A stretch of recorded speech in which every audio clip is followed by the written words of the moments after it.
I think it's more of a system deal. It wasn't a thing where we just said, hey, we're not going to target Amari as much. Is that the right system?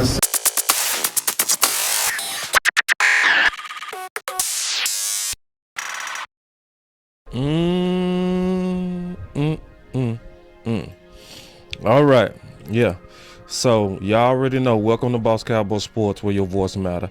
I actually touched on a little bit of this yesterday. Obviously this deserves a part 2 because we dealt with yesterday what he said specifically is it's too early for that. But now we go get into his system comment and break him all the way down, because it's now finally come full circle. I think I see this all the way clear. I have a very clear view on what's going on right now with the Dallas Cowboys.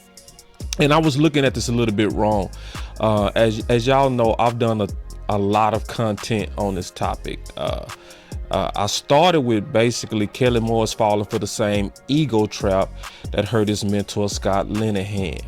And then I also talked about the power dilemma that happened when Kellen Moore was put in place to be the OC with Mike McCarthy, where it took Mike McCarthy's voice. I also obviously talked about Cooper Kupp exposed Kellen Moore, where his system, remember that he talked about himself, that his system doesn't try to target a number one or a primary weapon. And I was getting it wrong. I'm gonna be all the way honest, I was getting it wrong. I was the whole time thinking that it was organically coming from Kellen Moore. It's actually not. I figured it out finally yesterday. I'm sorry it took me so long. But this whole system thing is being pushed down, likely from Stephen Jones himself. When you look at all the tea leaves, it adds up perfectly to it being him. And what made me start figuring it out is obviously working on a video yesterday that I did. Y'all go check that out. Stephen Jones speaks on the future of Amari Cooper. Yeah, go get at a look. But when I was working on that video, obviously I was going through history, looking at different things that I was writing at that time, thinking at that time, and it started coming together. Like one of the things that I wrote, and this is from 2018, I said the major problem with our committee approach is the fact that teams that do that well also scheme and adjust well. We're trash at both. And I also said we're trying to be New England without New England coaching. And I was talking about, this was with Amari Cooper. I said Dallas out athlete teams, not a scheme. But we will see. From preseason, it seems that we're running that same BS tight end 1994 system. So I was seeing it. And it took me working on the content from yesterday to start seeing Stephen Jones' fingerprint on it. And it made me go deep into his interview.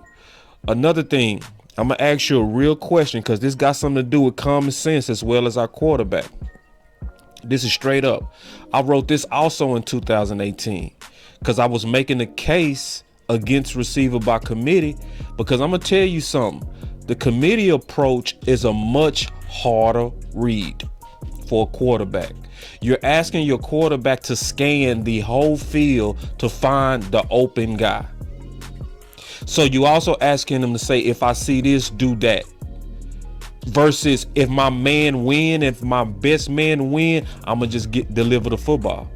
It's a tougher read, and it affects your quarterback. That's why I wrote this, and I was trying to get people in groups to understand it. And I wrote this in 2018. I said, if you're playing QB, which eye progression is the most efficient? A progression that looks to your best matchup or receivers and tight ends first, to progress from best weapon to worst. Or B, a committee of equal but average talent, where the open receiver or tight end will have to be found when they win. Which system would you want as a QB? And think about it.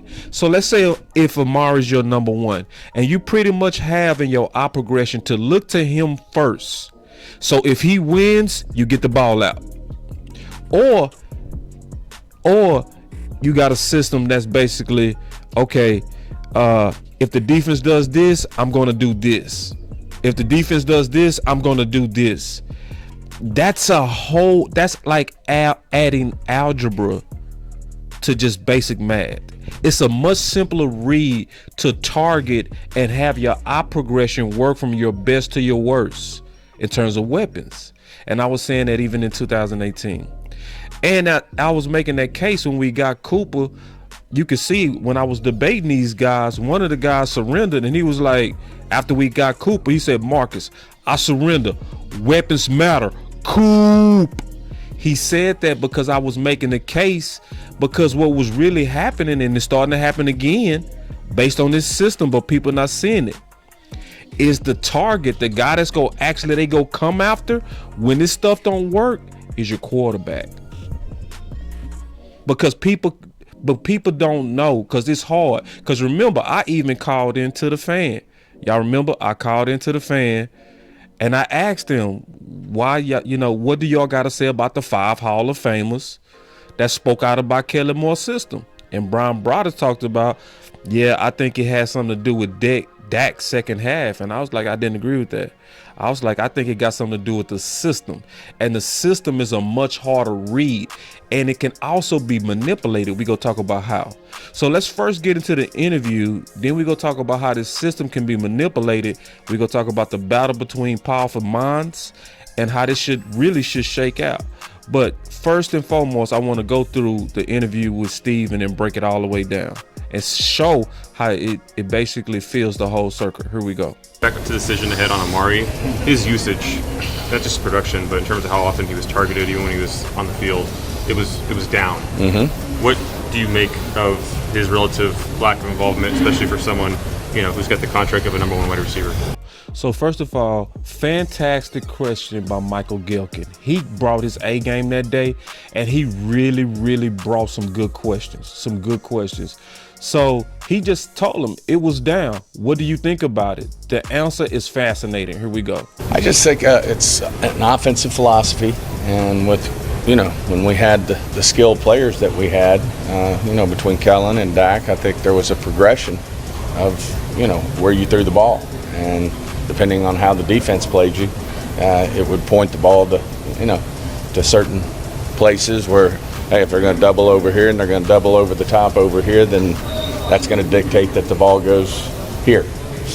And see, I talked about that being a problem.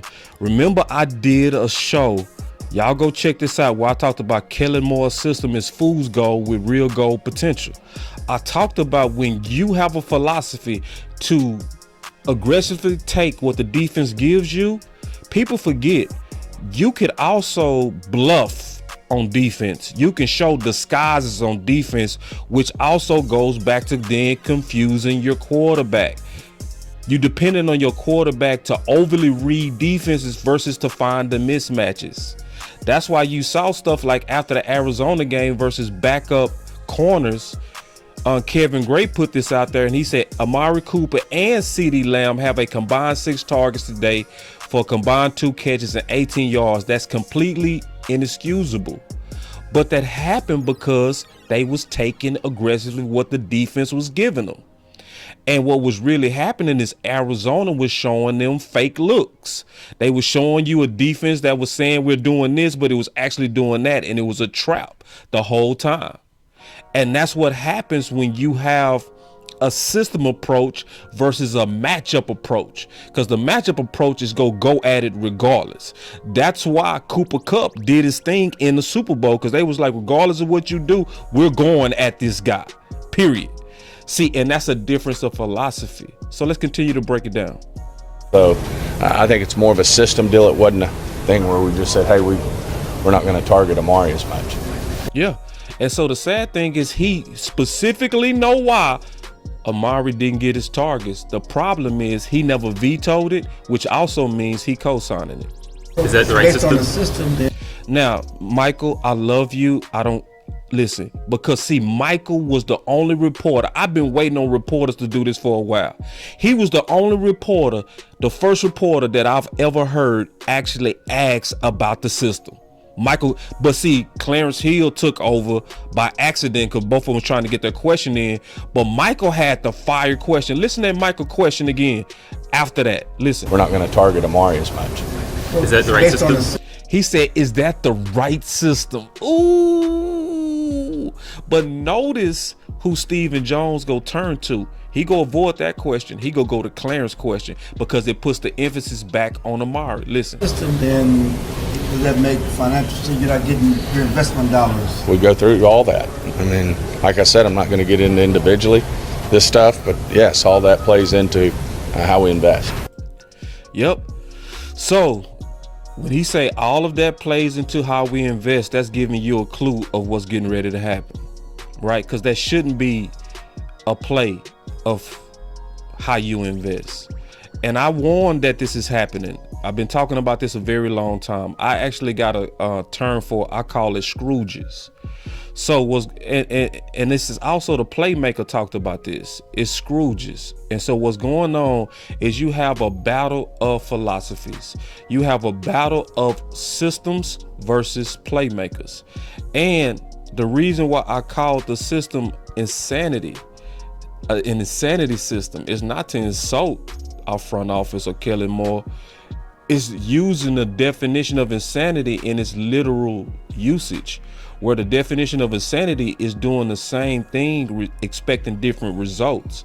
So what they're showing is, that's why I called it an insanity system. They getting ready to run it back. That's what the tea leaves are clearly showing. They getting ready to run back the same system and expect a different result. That also don't mean that it won't work, because there's a couple of things they can do to where this system can work, but it takes a whole lot more. I'm gonna talk about that. Y'all say stay to the end. I'm gonna get into that. So this is not just a complaint video or a gripe video. This is about what's getting ready to happen and how can the Cowboys actually, do a good job, even if they decide to move on from Amari Cooper. But the real truth is, yes, this is a Scrooge system, and this is a system that's based on chess. And again, in this system, if they show a different look, the defense, yeah, they can win. Because, listen to what Steven said. If the defense does this, that means the ball needs to go here. So now y'all should be able to understand why Dalton Schultz shouldn't be returning. Because I guarantee you, defense was giving us looks that forced the ball to our least likely weapons. So like he said, if you doubling over here, go here. So then you'll look at why Schultz targets was so much, and you'll look at why Wilson's targets was so high. It's because the system was dictating that they get the ball. And if I were a defensive coordinator, I would do that all day. I would bait them into looks to make them go away from their best weapons. I would do it all day long. All day long. Yeah, because that offense aggressively takes what the defense gives. So I just give them a fake look all day long, and they would fall for it. They would fall for it. So, getting into what can they do and what this battle is about. This is the battle of playmakers versus systems, and the playmaker warned about this. Listen.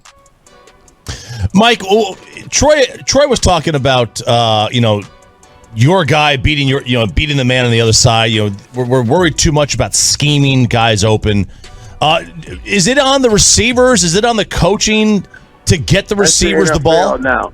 That's the NFL now, guys. I've been talking about that for a while. When you see it, and that's why as we start rating guys, like we want to rate wide receiver, oh, he's better than him, he's better than him. And we do it on numbers when it's system beating system now. It's not man beating man. That's why you're going to get these so-called boy geniuses. They try to figure out a way to beat a system, and then I can get less players and come back and beat better players because I'm beating a system. The days of man beating man, we'll never have them again. We'll never have those again. And sometimes it takes away from when it's just time to get down, dirty, and gritty. You know what I mean? And that's one of the things I've always explained. Troy's right. We're expecting now the coaches to come in and design a way to make a man get open, and instead of expecting the man to use his talents and gifts and get somewhere and get open. Yep.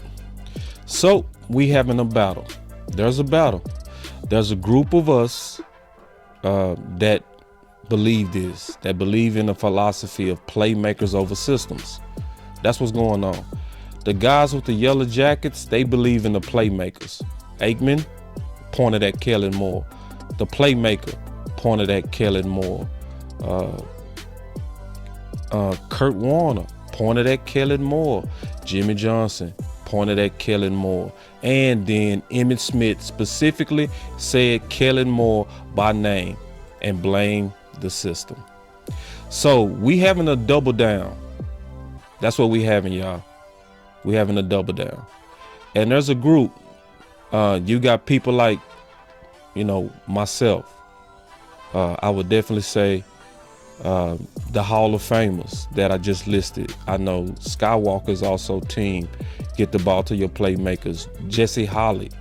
It's a lot of people out there that's team playmakers over system. But right now, the people that sign the checks, they trying to push down what Michael Irvin talked about. They trying to get these ball wonders. And this is coming down to Kellen Moore versus Amari Cooper. And I'm telling y'all, Amari Cooper's finna lose. Not because he's not needed. It's because they betting on an upgraded system. They want to go with that system and they want to run it back with that system. And I got it wrong. I was the whole time thinking that Kellen Moore organically was doing this. This has been pushed down. This has been pushed down. So, and Kellen Moore is a Trojan horse. It makes sense now. Now I get it. I fully get it all. He was always a Trojan horse. Because if you, Stephen Jones, right, and you wanted to get your guy, you wanted to run your system approach, you wanted to do your Scrooge thing, right? You wanted to go in here just like they was doing with Scott Linehan, because they was doing it under Scott Linehan too. And you wanted to try to be cheap to where you trying to find a way to not pay number one guys. You got rid of Dez. Now you're trying to get rid of Amari because this is a Scrooge vision that the playmaker talked about. That's what's going on. So I talked about how can we still come out. So we not dead in the water, even if we get rid of Amari, because the writing's on the wall. They likely getting ready to do it. But what can we do, and what will Dallas likely do? I'm gonna tell you what Dallas will likely do. They go out there and try to get them some name, right, to try to give us some hope, similar to what they did with Hearns. Remember they picked up Hearns before they cut Dez? So Stephen Jones said club didn't sign Allen Hurst to replace Bryant. So, but they gonna try to pick up some receivers in the offseason to replace Amari. I'm already seeing what they're getting ready to do. Now, it is some receivers out there. If we was able to get them on this team, it wouldn't be bad. Like, for instance, my boy Ridley. Like, if you look across the street, you'll see that Ridley is trying to get out of Atlanta. He's pulling that Harden stuff. You know what I mean? Where they trying to get out. And Atlanta Falcons owner unsure if Calvin wants to return. If you just look around the league, it's some guys that's out there that could come in here that would fit just as good as Amari. You know, now he's not gonna be the perfect demeanor that Amari was, but Calvin would fit. Cause see, if you look, it's a cap cut. Should Falcons trade Calvin really to free up money? Yeah, that's a potential opportunity there. You know, so, but think about it. If you're a top receiver, would you come to Dallas?